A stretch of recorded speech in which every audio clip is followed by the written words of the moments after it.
સાબરકાંઠામાં ધોધમાર વરસાદે તબાહી મચાવી છે। હિંમતનગરમાં ગામભોઈ વિસ્તારમાં તણાતા મહિલાનું મોત થયું, જ્યારે ફસાયેલા 17 જેટલા મુસાફરોનું રેસ્ક્યુ કરવામાં આવ્યું। ભારે વરસાદથી માનપુર પાસે ડાયવર્ઝન ધોવાતા 17 જેટલા મુસાફરો સંપર્ક વિહોણા બન્યા, જ્યારે પશુઓને ચરાવવા ગયેલા ગીતાબેન મકવાણાનું તણાઈ જવાથી મૃત્યુ થયું। જો કે ફાયરની ટીમે ફસાયેલા તમામ 17 મુસાફરોને બચાવી લેતા પરિવારજનોએ રાહતનો શ્વાસ લીધો।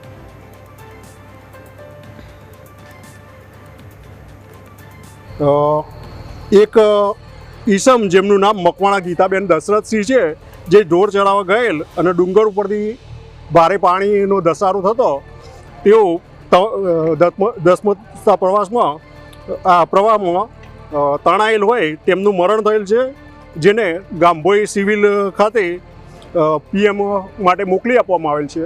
તેમજ હિંમતપુર ગામે તળાવનું પાણી ઓવરફ્લો થતો પુલ તણાઈ ગયેલ છે, પુલિયું, અને જેમાં 17 લોકોને રેસ્ક્યુ કરવામાં આવેલ છે।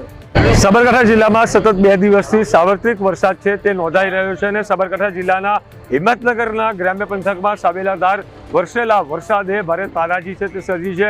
ભિલોડા ગામભાઈને જોડતા મુખ્ય સ્ટેટ હાઈવે રોડ છે, જેનું 4 લેનનું કામગીરી હાથ ધરવામાં આવ્યું છે અને ચોમાસા દરમિયાન કરવામાં આવતી આ કામગીરીની અંદર સાબેલાધાર વરસેલા વરસાદે ડાયવર્ઝન છે તે પણ પાણીમાં ગરકાવ કર્યું છે અને ડાયવર્ઝન વરસાદ પાણીમાં ધોવાતા હાલ ભિલોડા સહિત ગામભોઈનો જે માર્ગ છે તે સંપર્ક વિહોણો બન્યો છે। સાથે સાબેલાધાર વરસેલા વરસાદે એક મહિલાનો જીવ છે તે પણ લીધો છે અને ડુંગરાળ વિસ્તારની અંદર ઢોર ઢાંકર ચરાવવા ગયેલી મહિલા છે તે પણ વરસાદી પાણીમાં તણાઈ હતી ને જેનો કોલ ફાયર બ્રિગેડને મળતા ફાયર બ્રિગેડે તેની શોધખોળ હાથ ધરી હતી ને મહિલાના મૃતદેહને હાલ ગામભોઈ સિવિલ ખાતે પીએમ અર્થે ખસેડવામાં આવ્યો છે, જ્યારે ગામભોઈ અને ભિલોડા વચ્ચેનો જે સ્ટેટ હાઈવે રોડનું ડાયવર્ઝન છે તે પાણીની અંદર ધોવાતા તંત્ર દ્વારા તેને સમારકામની રિપેરિંગની કામગીરી હાથ ધરવામાં આવી છે। ચિરાગ મેઘા, ન્યૂઝ કેપિટલ, સાબરકાંઠા।